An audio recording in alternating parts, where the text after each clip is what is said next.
Good evening. This is your channel, what we hope to become the global warming channel. We're intended on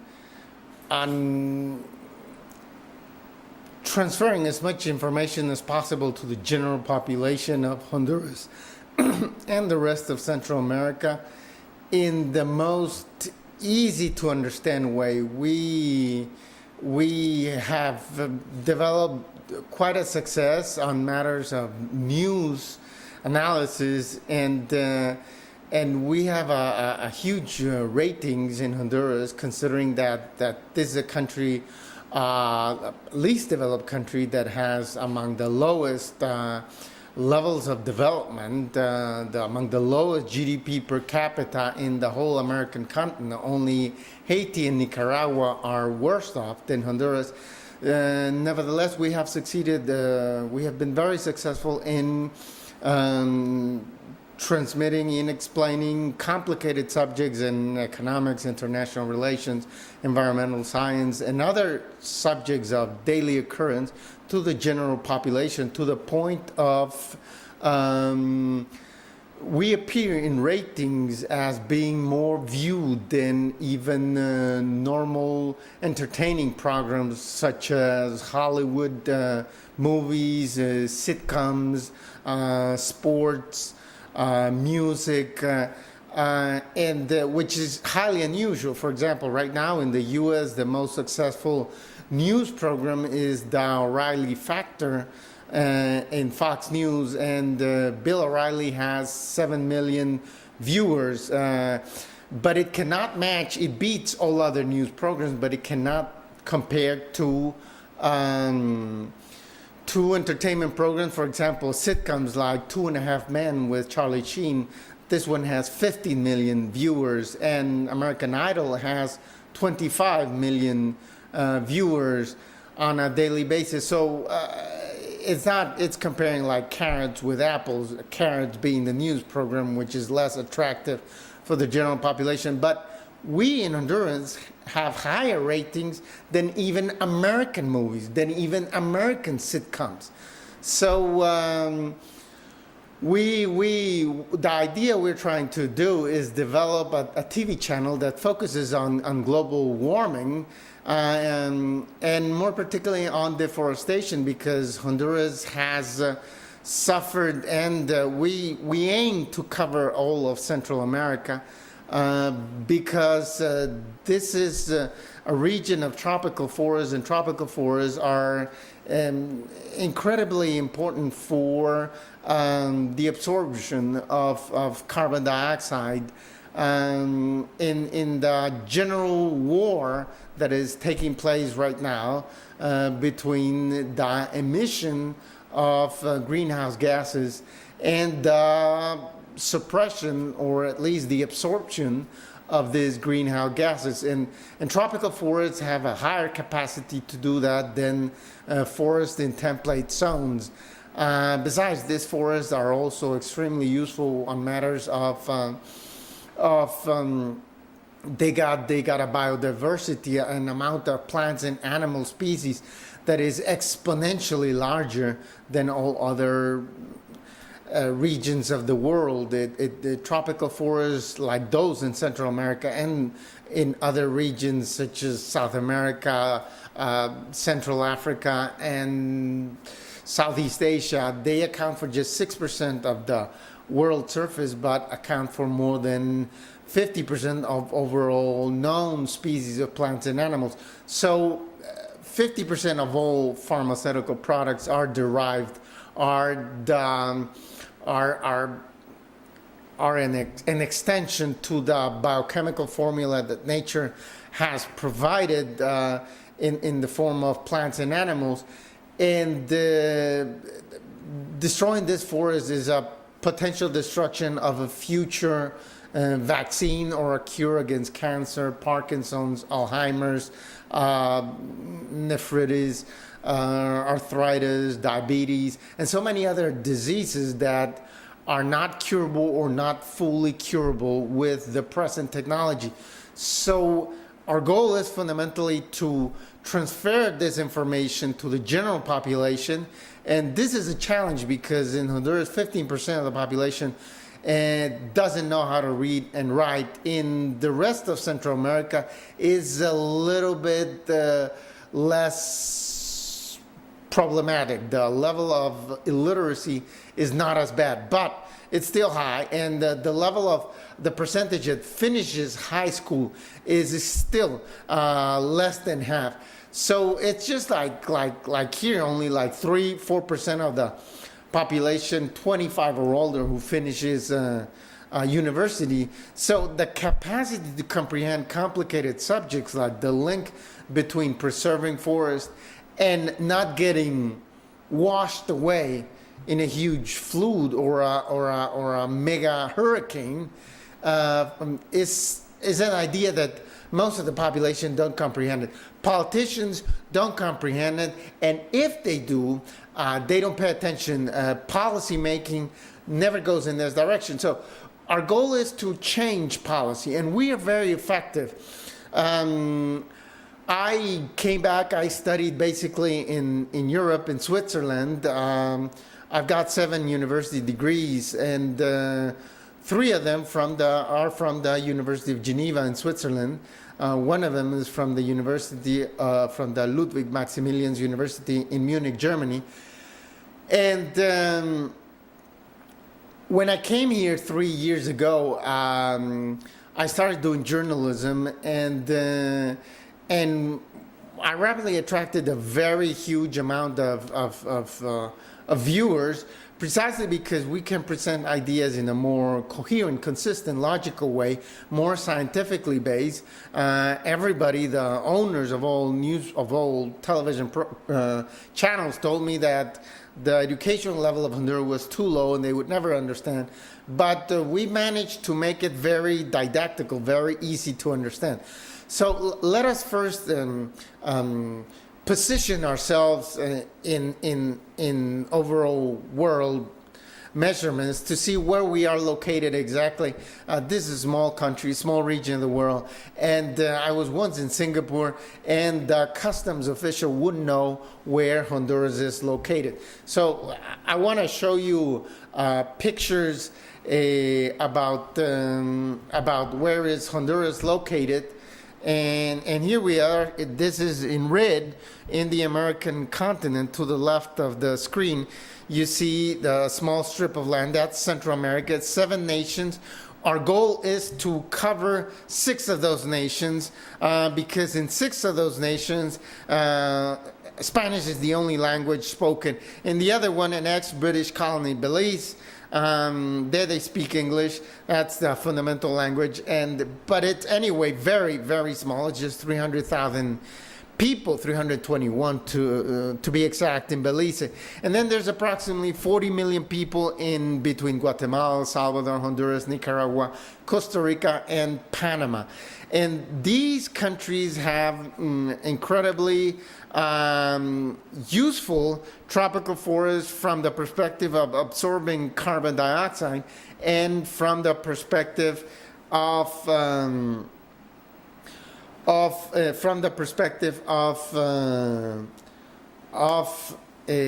so you see here in the American and from the perspective of the potential pharmacy of the world for so many diseases that even if somebody is a multi-billionaire, he or she can still not get cured because the technology is not yet created. So here we see again the Central American region in exactly the middle. A lot of geographers put Mexico within Central America, but we're more into the idea that it's just a small strip of land of those 7 small Central American countries we just mentioned. So here we are. These are the ones we're talking about. We see in the northwest of Guatemala, that's Belize. So we're not counting that one. And then the other ones. Our goal is to focus on these 6 nations, but more particularly Honduras, because Honduras is the one that has been more its forests have been more destroyed. The others, Guatemala, El Salvador, and Nicaragua, are pretty much at the same level. And these are the forests we aim to preserve, which originally in the year 1502, when Christopher Columbus first landed in the north of Honduras, every single square kilometer or square mile of the region was covered by dense vegetation, by dense forest. Right now, it's estimated that less than 50% is left. In countries like Honduras, it's worse even. That's an average for the whole Central American region. And these forests are incredibly prolific in everything from absorbing carbon dioxide all the way to having a huge diversity of plants and animals, which could provide the key to solving so many diseases that right now afflict everybody, including the richest. And these are our typical tropical forest of the Central American region of Honduras more particularly. And we see they're incredibly dense, they're incredibly beautiful, aesthetically speaking. The aesthetic is not so important as their usefulness for serving as a cushion for the global warming phenomenon, the climate change phenomenon, the excessive man-made emission of greenhouse gases such as carbon dioxide, methane, nitrous oxide, ozone, and chlorofluorocarbons. So this is what we're trying to preserve, and we're just showing you the nice parts. Obviously, what's left of it, when we look at just these pictures, we have the impression it's still a pristine, a virgin territory, but it is not. It has been hugely destroyed by loggers, from small ones to big ones, and from small to big, from small peasants aiming to slash and burn, destroying the forest to make way for small cultivation, all the way to large plantations of all sorts of tropical fruits and vegetables that are grown in this region. So it's this is what we got, and we're very concerned with a rapid deterioration, because in these last decades there has been the velocity by which forests have been destroyed have increased, have accelerated at a breathtaking pace, and at the rate things are going, it's gonna be real soon, perhaps a decade before all forests will be destroyed. So this is the thing. We've got this big debate all over the world about climate change. There are some who even deny it. Most of the opponents are not so much denying it, but arguing that it is too expensive. And this is the thing. We have figured out ways to debunk these arguments in a very consistent way. Who's the one who's mostly presenting these arguments about it is too expensive and it's going to destroy too many jobs? With the high levels of unemployment and underemployment in countries such as the US, Canada, especially Western Europe and Japan, which are the leaders in creating technology and in deploying it, and the most environmental friendly, the most the technology that is more effective in combating, in suppressing, in stopping the emission of greenhouse gases are these countries. And these countries are hesitating enormously with respect to making a full commitment to technologies such as photovoltaic panels and windmills to generate electricity because of the cost. And it is this general idea that has been predating and frightening whole populations and usually making it almost impossible even for the political parties who express sympathy to fighting climate change. They can't, because even when they are in power, even when they have a majority in Congress or in Parliament, the fear that it's going to generate a considerable increase in unemployment is so large that the whole debate is practically stalled, is there lingering and not moving forward because of the fear. So we've developed very consistent arguments that debunk this thesis.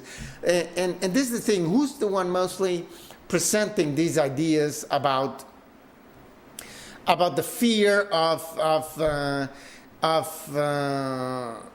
an increase in unemployment and in underemployment? It's mostly the political parties of the right. And these parties have a strong weight when they emit an economic linked opinion. The populations of just about all countries take them very seriously because they have a better track record when it comes to rates of economic growth. The left tends to have slower rates of growth, and obviously when that happens, levels of unemployment and underemployment go up. And this is a phenomenon throughout the world. The left voters frequently don't trust them because they think they're too naive, they're too candid. They want to do good, but they have no sense of reality and do not focus on the bottom line, which is providing jobs and providing good jobs. And it's not that the right has done a great job, but it has, in these last decades, we've seen an increase in unemployment and in underemployment in just about all countries of North America, Western Europe, Japan, Australia, New Zealand. We've seen, and the right has been responsible for that increase too. However, there is a general idea that you cannot just defy a position of the right when it comes to economic matters because they have a better track record. So this is where the left or the center, who are more sympathetic to the argument of climate change and the policies that need to be undertaken to fight it, cannot manage to get the legislation or the money, the budgetary allocations to get it over. So this is the thing. How do we present a better argument? And we're convinced that we have, because we have debated with some of the best economists in Europe and the U.S., and they have not been able to downgrade, to debunk, to diminish our arguments. We are going to be doing a small. When we come back, we will explain you more in detail those things. So just hold on, and we will soon bring you a couple of statistics that will point our case very clearly. So we're back, and we want to explain this thing, which is very difficult because economics is a very complicated science. This science has been repeatedly called, accused, insulted with the term the dismal science, because this is one of the best kept secret of economists. No teacher in the different universities I've been ever told me that. I had to really scratch deep to find out that no economist, and that includes Adam Smith, David Ricardo, Keynes, all the Nobel Prize winners, have ever deciphered what are the variables that cause economic growth. And that is why nations, even those that have managed to escape, to overcome poverty, usually endure, sometimes for decades on a row, high levels of unemployment and underemployment. We know it's possible for nations to have on a sustained basis not just very high incomes, but also zero unemployment and underemployment. There are a few small nations which usually do not attract a lot of attention, but they have been extremely successful in sustaining over the long term, let's say 3-4 decades on a row, extremely, let's say, incomes, GDP per capita, which is like the level of wealth of each citizen of a nation in a specific year. And we find nations such as, like, for example, Liechtenstein or Luxembourg or Bermudas or Singapore, that the Qatar, that have been on a sustained basis, like over the last 3 or 4 decades, with levels of wealth on a per capita level, which are higher than those of the United States, with zero unemployment and zero underemployment. It's very much a paradise situation for the citizens of those countries. And this data, what it shows you is that it's possible. And it's not because they're small, because a good example are these Latin American, Central American nations. They're all small, and they're all doing from regularly bad, like Costa Rica or Panama, who are the least worse off, to terrible, like Nicaragua and Honduras. Some of them going through terrible civil wars in the 80s, for example, that killed as many as 200,000 people for example, in El Salvador. So we know it's not because they're small, Liechtenstein, Luxembourg, Bermuda, Singapore, these nations, that they're doing well. It's not because of that. You look at the west coast of Africa and you find a lot of teeny, even smaller nations than the Central American nations, Guinea-Bissau, Sierra Leone, Liberia, Togo. These are very, very small African nations, and they are a lot poorer than any Latin America, than any Central American nation. I mean, dirt poor. Let's say Honduras has a GDP per capita in the year 2010 of just $4,000, but some of these nations have it, Liberia, Sierra Leone, have it as low as $300. I mean, $300. We're talking about Honduras being 13 times wealthier, and Honduras is dirt poor. So it's not, smallness does not correlate. There is no parallelism between, does not help. Being small in population or in geographic size does not help attain fast and sustained economic growth. Has nothing to do. If bigness would be a hindrance, then the USA would be a poor country, because it got like 10 million square kilometers and like 312 million people, at least by the year 2010. So, has nothing to do. And the thing is that no economists have figured out. The nations that attained development did it pretty much without having a clear idea how they got to there. So that's why this debate is not well defined.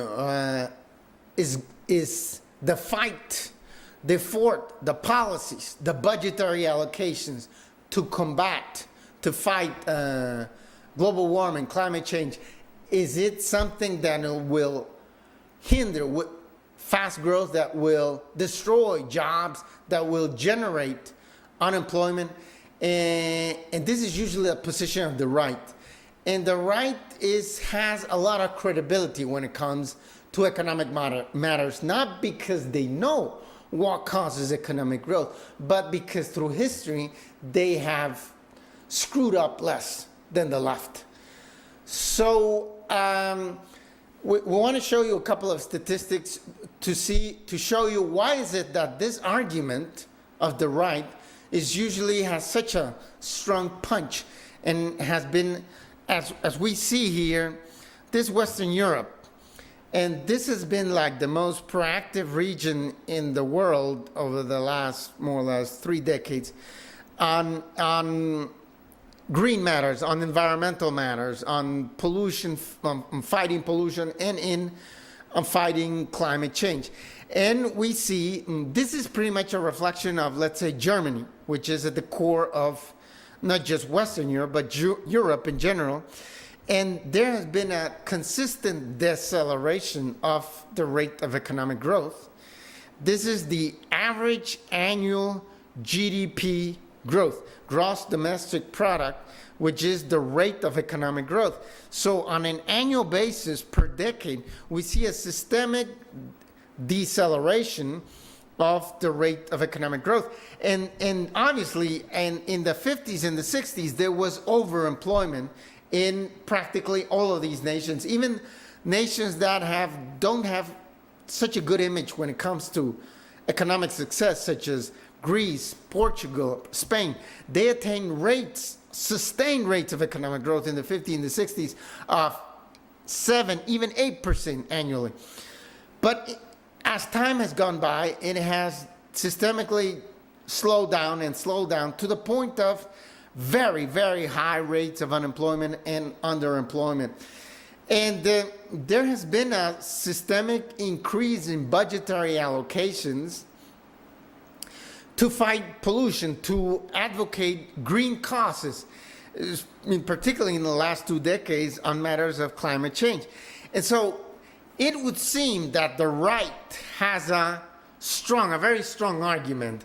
The more the allocations from the budget and the overall expenditure of the total economy on environmental causes, the rate of economic growth has decelerated. We would like to show you other statistics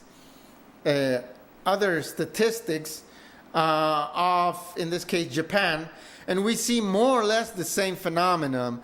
The 50s, it was impressive rate of growth. In the 60s, it accelerated even more, but then it plunged in the 70s, and then it decelerated further, and then more in the 90s, and then in the first decade of the 21st century, it has been just catastrophic. And we've seen that, for example, Japan with Germany are on the world lead of, for example, solar energy, photovoltaic panels, the transformation of solar energy into electric energy. They're pretty much the best in the world. And they have invested huge amounts of money, especially government giving incentives to private sector companies so that it will reduce their cost of research and development.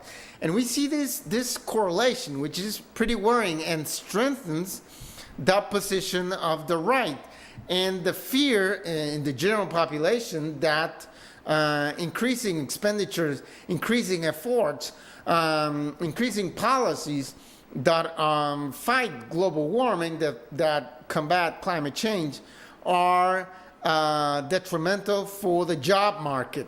So I want to show you also the case of the U.S., which is obviously the country that has been dragging its feet more when it comes to, for example, adhering to the Kyoto Protocol.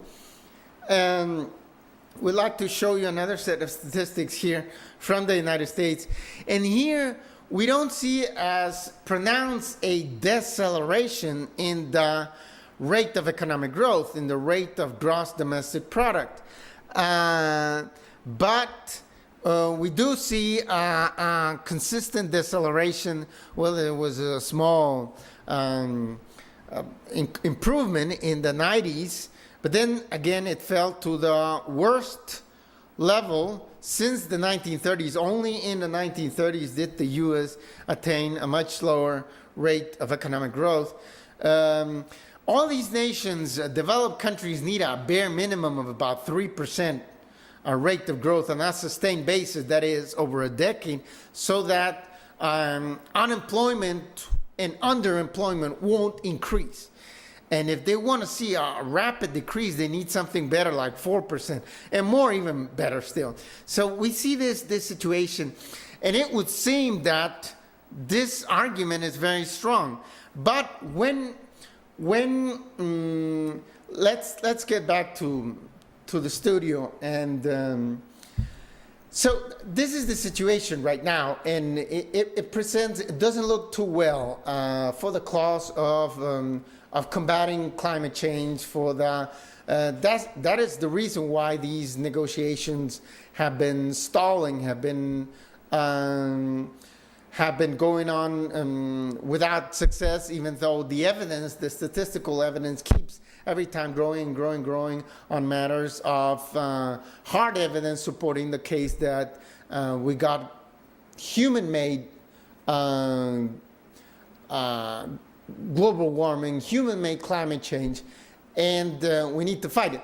So we're gonna go to a small pause, and then we're gonna come back with how we debunk the whole argument, because it's not a consistent correlation. It breaks down when we see the case of the country we will show you when we come back. Okay, so don't go away, because we got great new information that we're sure nobody has ever presented in a consistent way, as we will do in a couple of minutes. So we're getting back.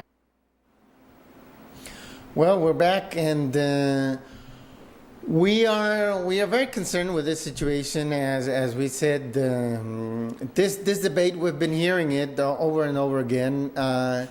In particularly the U.S., we've been following this debate in numerous TV channels. Some of them are very completely accept fully the concept that the world is being threatened in a way that hasn't been threatened perhaps in the last 12,000 years since the last ice age. And it's us that last time it wasn't humans that caused the rapid change in temperature. This time the evidence keeps just growing, and there's every time fewer and fewer climatologists or scientists in other fields that question the validity of the assertion that there is human-made greenhouse gases that are altering, that are changing, that are significantly contributing to increase the temperature of the world. So this is the thing. How do we deal with this problem of the fear of the increase in unemployment? Because when it comes to jobs and protecting the environment, even if people think that, even if they've just gone through a terrible hurricane, like for example the one that Central America, and in particular Honduras and Nicaragua, suffered in 1998 with Hurricane Mitch, which just here in Honduras, it killed like 12,000 people, and it left homeless like about 285,000 people. In Nicaragua, it had also a terrible it went on a killing spree of almost equal proportions.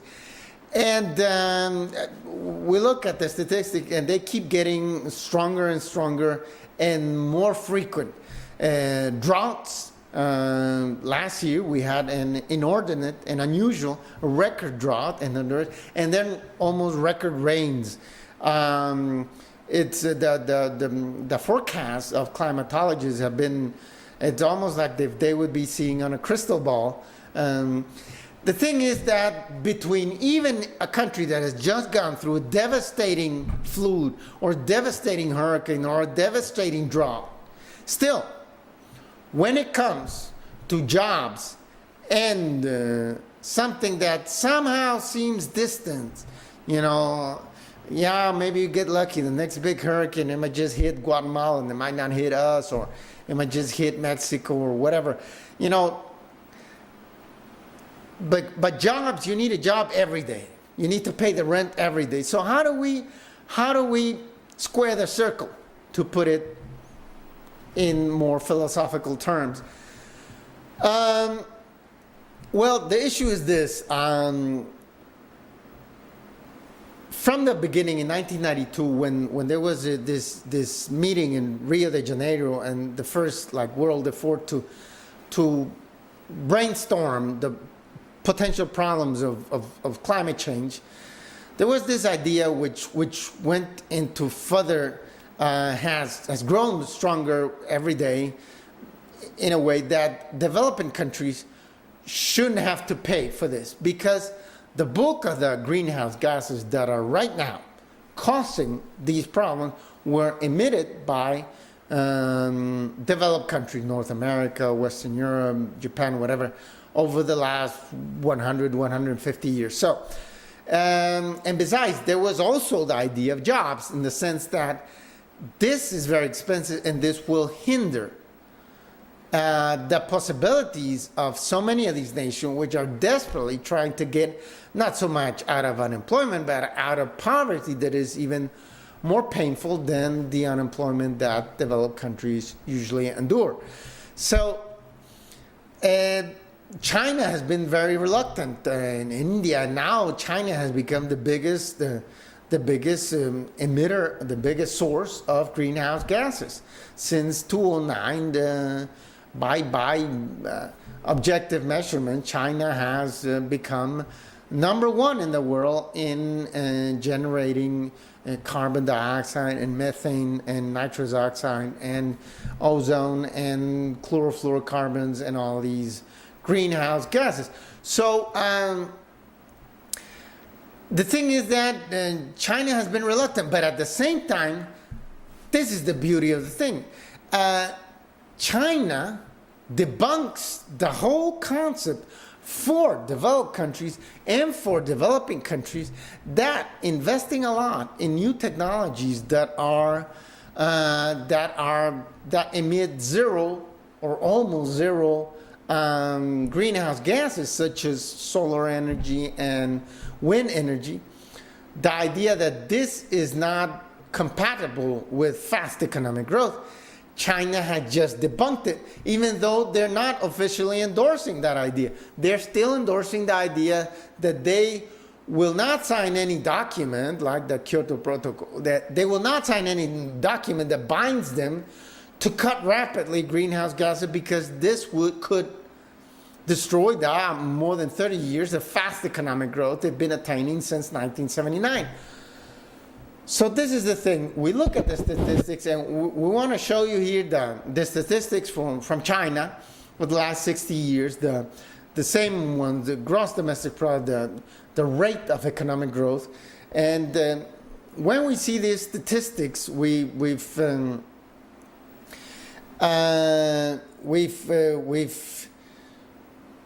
here we got the 1950s, 1950, 1959, 1960, 1969, and so on until 2000, 2009. And the average annual rate of growth, we see a rapid increase since the 80s, like we said, since 1979. The Communist Party decided that they were no longer going to follow a leftist ideology. They also decided they were not going to follow a rightist ideology. They were going to stick with the science. More or less, they were going to be as technocratic as possible. And it has paid off over the last 3 decades. So this is the thing.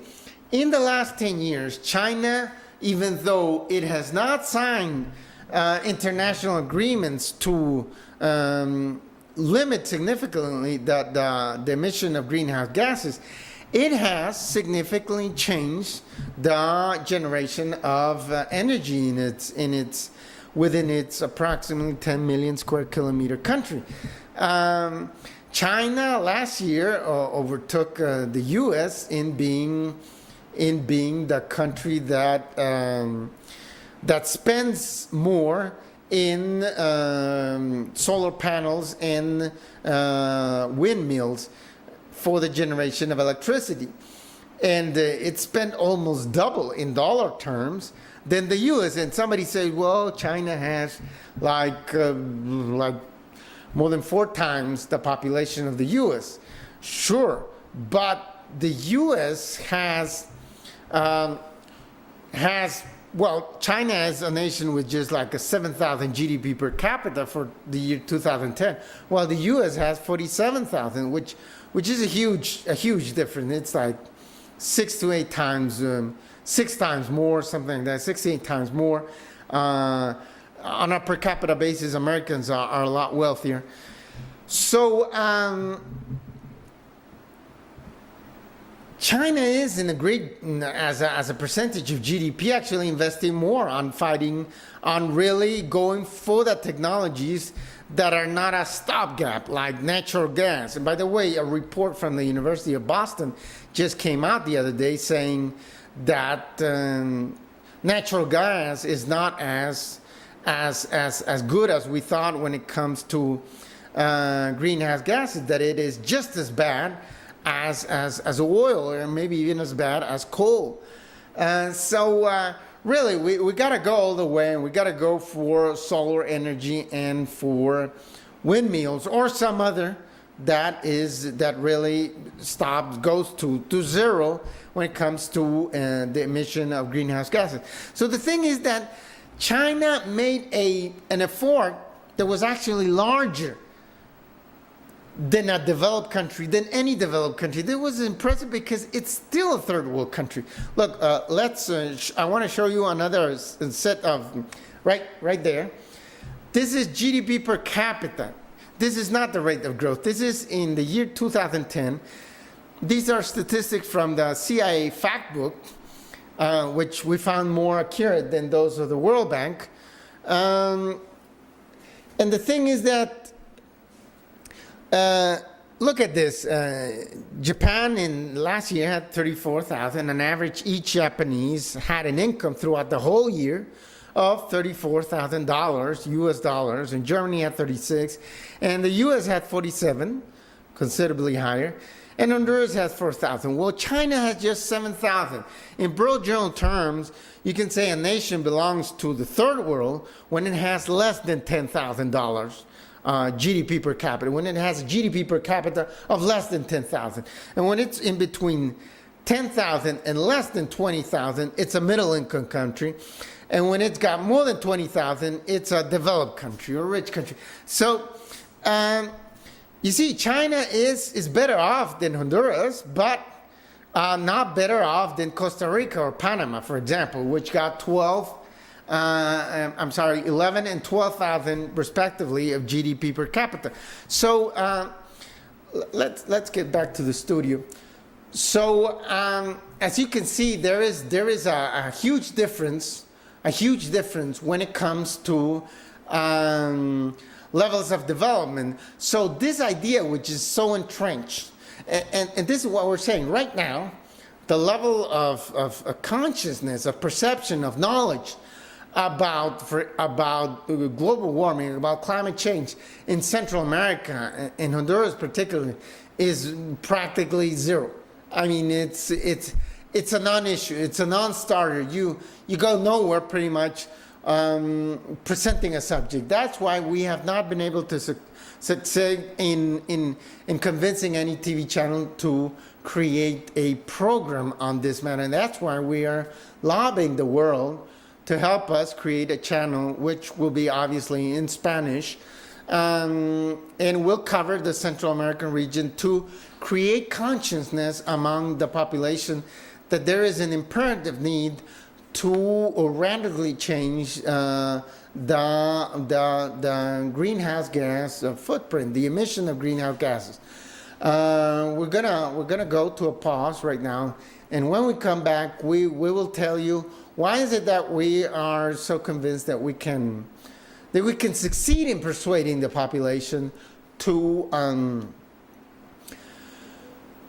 change radically course on matters of avoiding deforestation, which is essential for maintaining the ecological balance, especially on climate change matters, on maintaining the temperature of the world more or less at the level that has been for the last 1,000 years.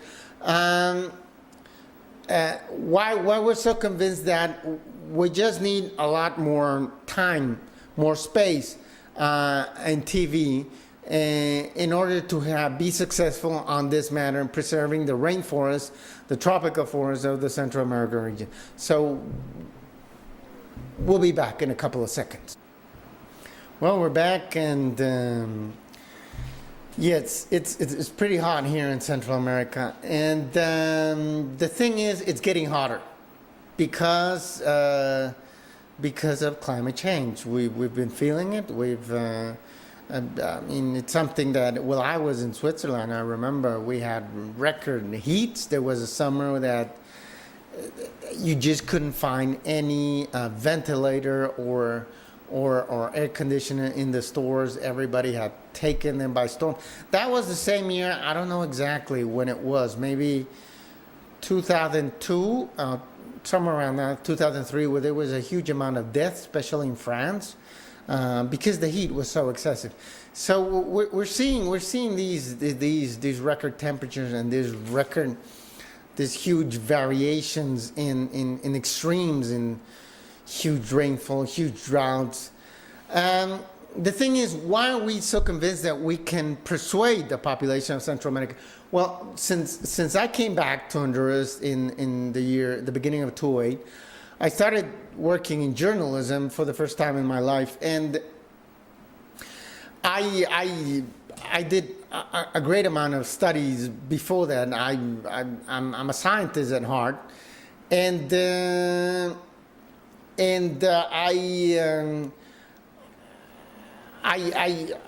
I managed to present these ideas, all sorts of ideas about how to attain fast economic growth with a thorough protection of the environment in a more consistent way. I've obviously been making more emphasis on the strictly economic side because, as we said, this is pretty much a non-starter.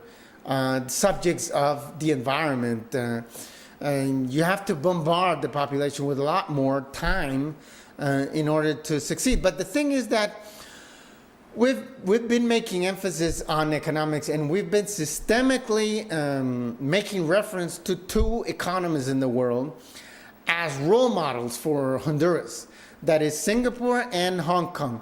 As you see right now, you can see on behind an image of a tropical forest. Well, frequently in many of my programs, I've had an image of the financial district of Singapore or the financial district of Hong Kong, and which is a pretty impressive amount of sky high, very modern buildings.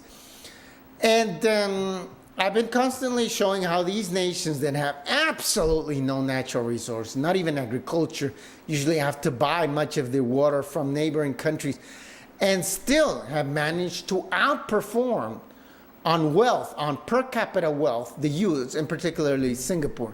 And Singapore has been even more successful on adopting, on enforcing and very strict environmental policies, which shows that you can attain the best of possible worlds. You can attain fast economic growth while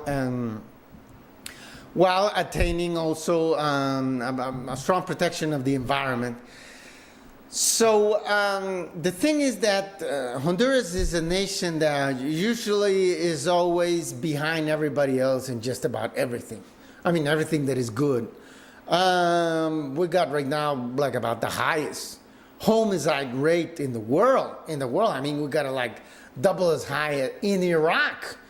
I mean, it's just mind-boggling. Mexico usually appears in the news constantly as this endless gun battle that just keeps getting worse between drug cartels and the Mexican government and the border with the U.S. That's nothing. That we've got like 4 times higher homicide rate than Mexico.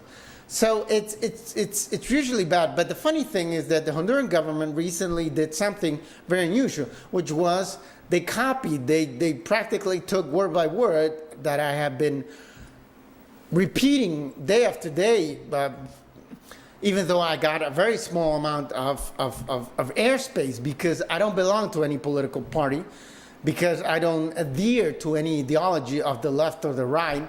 I stick to science and exclusively to science. I seek correlations and causality linkages, and not ideology of the left or the right, which have systemically failed Honduras, Central America, Latin America, and the rest of the world. So the thing is that I got very few friends among the owners of TV channels, which are always tightly linked to one of the two main political parties in the country, or off lately with tight links with the left, with Hugo Chavez from Venezuela.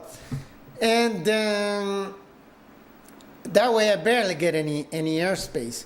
And the thing is that despite that, the Honduran Congress recently passed a law that was a very unusual thing. They created what they call charter cities, which is pieces of territory within the Honduran government that will have a different jurisdiction, that will be like a country within a country. These pieces of land will be handed out to foreigners from developed countries who have a better track record in attaining progress, attaining development, and not falling into the rampant corruption that is so typical of Honduras and so many other third world countries. So the idea is to mimic. The government repeatedly said, as it was trying to convince the population, that it was doing this in an effort to mimic the example of Hong Kong and Singapore, and more particularly Singapore. They made emphasis that the president of the country and like the most important people from Congress went all the way to Singapore to inspect the country before passing the law. Obviously, they were very impressed, and they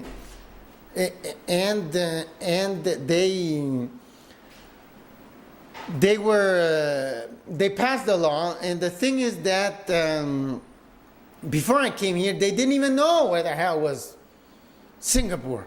You know, they never spoke of that. The only country that attracts all the attention on economic matters in Honduras is the USA, is the United States of America. 70% of Honduran exports go over there, and the huge amount of imports also come from over there. The bulk of foreign direct investment comes from the U.S. and so forth. I mean, so the thing is that now the Honduran government is even establishing diplomatic relations. It's creating an embassy in Singapore, even though it's very cash-strapped. It had severe budgetary problems right now. It's cutting it, but it's increasing that. And before I came here, so I've proven effective in shifting policy in a big way, big time, because my arguments are very consistent, they're very logical, and they transcend this ludicrous debate between the right and the left, which systemically is unable to deliver fast and sustained rates of economic growth. So we've been very successful on this matter. So that's why we're sure. And we want to show you some pictures right now of what's been going on in Honduras and the rest of Central America. The tropical forests have been massively destroyed. They just tear off regions that are declared national parks, and they're tearing them down because the law, there are like 4,000 laws in Honduras, and none of them gets respected. The state don't have the capacity to enforce them, and even when they know that something is being done illegally, they're usually taking a kickback from the ones who are, for example, the loggers, in order to, and they get a kickback just about from everything that goes around wrongly in this country. And that's the way things have always been going on. However, the media has proven throughout the world successful in shifting policy in developed countries because the media has a bigger liberty than in developing countries. They are more effective in shifting policy in that direction. But here in Honduras, I have proven quite effective, and together with a group of young women and men who are very concerned with the environment. This is a picture of Guatemala, of the north of Guatemala, from satellite. And then these are peasants who usually slash and burn. It's subsistence agriculture. It doesn't feed them, and it doesn't. So as you see, this is a map. We want to stay there on that map. This map shows the lighter the color, the lower the destruction of forests. So you see like Costa Rica and Panama, which are the most developed, are the ones that have least destroyed their forest. And Honduras, which is the second poorest in Central America, is the one that has destroyed most of its forests. And then the other ones who are also at a critical level, Guatemala, El Salvador, and Nicaragua, are the other economic worst off in the region. We see, let's come back to the studio. We see a correlation between levels of development levels of development and protection of the environment. They go hand in hand. But when we're going to talk about that later. Right now we've got to go and rest for a little while. So don't go away. We're coming. So we're back, and as we said, the core of our goal is to try to shift the mindset, the idiosyncrasy, the way of thinking of the Honduran and Central American population, and also policymakers. Policymakers, they all dislike me, from the two main parties in Honduras, as well as those from the right and the left. They all dislike me. But they do recognize that what I say is very consistent.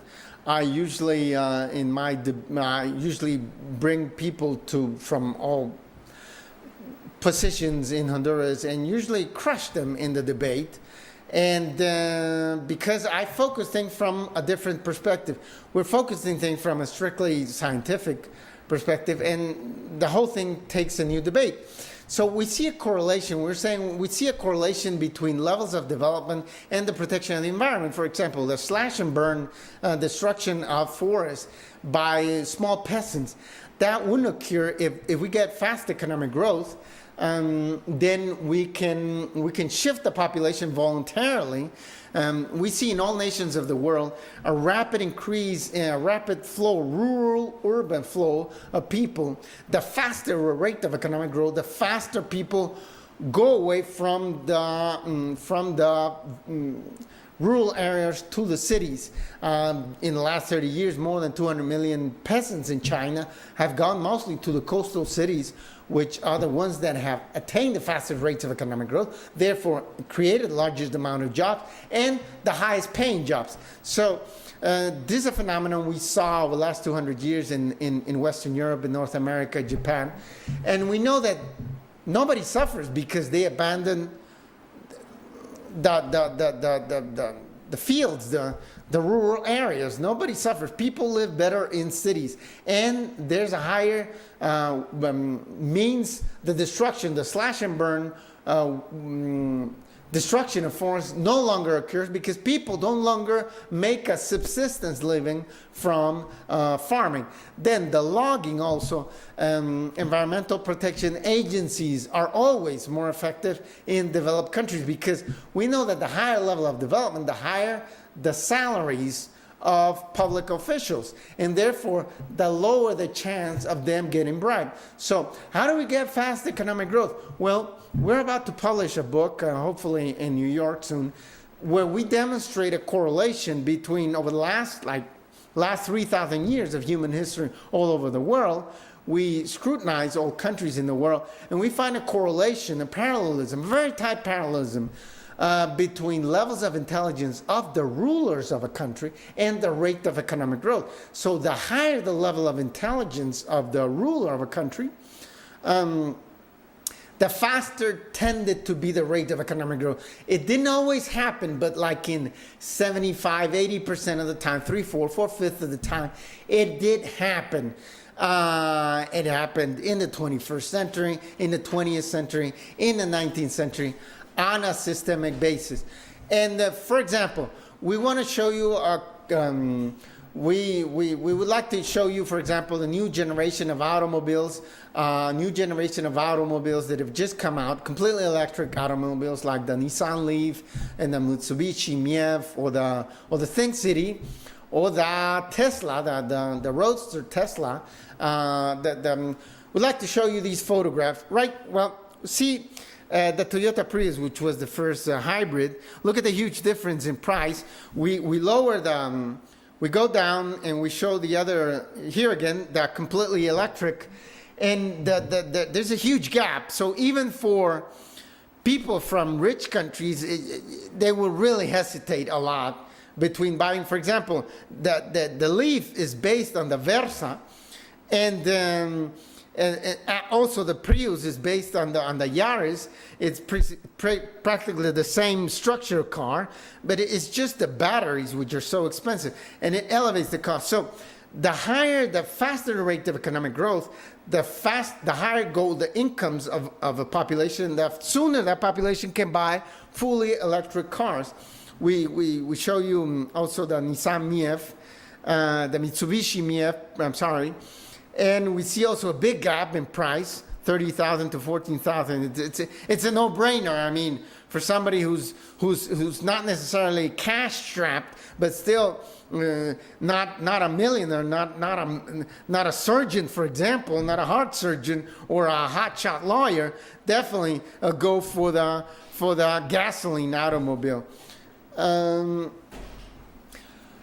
So we're short. Let's get back to the studio. We're short on time, and unfortunately we couldn't cover everything. But that's the goal, to systemically bombard, and we need your help. We need financing in order to get this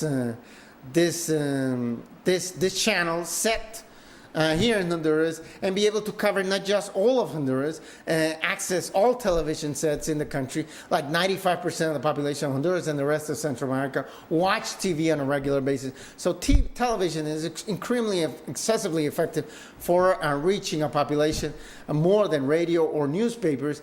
And we need also to cover Central America. So we're asking for your help, financial help, to get started on this matter as soon as possible, because at the rate tropical forests are being destroyed in Central America, it's a matter of perhaps 10 years, because before they will all be gone. So we're counting on you. Bye.